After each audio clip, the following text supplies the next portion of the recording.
အားလုံးပဲမင်္ဂလာပါခင်ဗျာ Knowledge Habits ကနေပြန်လည်ကြိုဆိုလိုက်ပါတယ်ကျွန်တော်ဒီနေ့ပြောပြသွားပေးမယ့်ကျန်းမာရေးဘုဒ္ဓဆောင်းပါးလေးကတော့ခြေထောက်ရောင်ခြင်းကိုစေးုံစေးကန်းသွားစရာမလိုပဲအိမ်မှာနေရင်ဘလို့ကုသမလဲဆိုတဲ့အကြောင်းအရာလေးပဲဖြစ်ပါတယ်ခင်ဗျခြေထောက်ရောင်နေဆိုတာက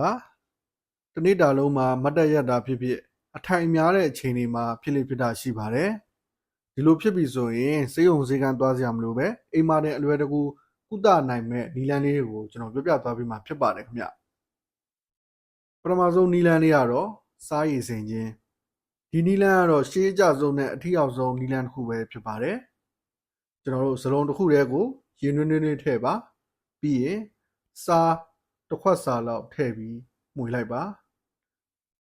ဒီရေနွေးထဲမှာတင်းရဲ့ခြေထောက်ကို15မိနစ်ကနေမိနစ်20လောက်စိန်ထားပေးပါစားမှာပါတဲ့မဂနီဆီယမ်ကကြွက်သားတွေကိုပြေလျော့စေပြီးရောင်ရမ်းမှုကိုတိတိတတ်တာလျှော့ကျစေပါတယ်။ဒါကြောင့်မလို့ကျွန်တော်စပါးတွေရောက်တဲ့အခါမှာမနှိပ်ခင်မှာကြွက်သားတွေပြေလျော့အောင်ဒီလိုစားရည်နွေးစိန်ကိုစိန်ခိုင်းရခြင်းဖြစ်ပါတယ်ခင်ဗျ။နံပါတ်2မြေတုဆွဲအားကိုစန့်ကျင်ခြင်းဒီနည်းလမ်းကကြတော့ကျွန်တော်တို့ယောဂဆော့တဲ့လူတွေအတွက်အကျွမ်းတွင်ရှိမယ်လို့ထင်ပါတယ်။တကယ်တော့ခြေထောက်တွေဖောရောက်နေဆိုတာကနှလုံးစီကိုသွေးပြန်မပို့နိုင်လို့ဖြစ်တတ်တာပါဒါကြောင့်မလို့အိတ်ခန့်ဒီမှာပဲဖြစ်ဖြစ်အနားယူနေတဲ့အချိန်မှာ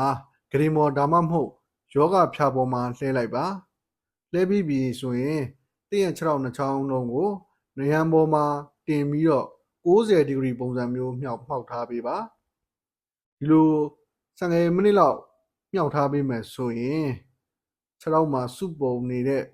အရည်တွေပြန်စီးဆင်းသွားပြီးတော့ပေါ်ပါသွားပါလိမ့်မယ်ဒီနီလန်းကလည်းခြေထောက်ရောင်ခြင်းကိုတိတိတတ်တာပြောကြစေပါတယ်ခင်ဗျနံပါတ်3 detox water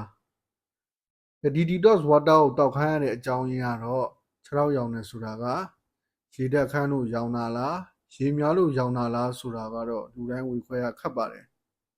တကယ်တော့ရေများများတောက်မှအငံဓာတ်နဲ့အဆိပ်တောက်တွေကိုဖယ်ရှားပေးနိုင်မှာဖြစ်ပါတယ်ဒီ detox water ပြုလုပ်ပုံကတော့ရေတပူးတဲ့ကိုတခွားသီးစိတ်လေးတွေနဲ့တမယာသီးစိတ်လေးတွေကိုပပလှီးပြီးစိန်ထားပေးပါတခွားသီးနဲ့တမယာသီးမှာပါတဲ့ရောင်ရမ်းမှုကိုကျစေတဲ့အစွမ်းတတိရတယ်ခြေတော်ဖောရောင်ခြင်းကိုတိတိတတ်တာပြောင်းရင်းတက်တာစေပါတယ်နံပါတ်4အောက်မှအပေါ်သို့နှိမ့်နေပေးခြင်းကျွန်တော်တို့ခြေတော်ကိုနှိမ့်နေတဲ့အခါမှာနီးလန်းမှန်မှုလိုပါတယ်နှိမ့်တဲ့အခါမှာတန်လွင်စီသို့မဟုတ်အုံးစီလေးနည်းနည်းယူလိုက်ပါ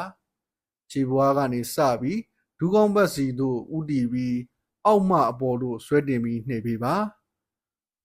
ဒီညမှာသတိပြုရမှာကအပေါ်မှအောက်ကိုလုံးဝပြန်မဆွဲချပါနဲ့ဘာဖြစ်လို့လဲဆိုတော့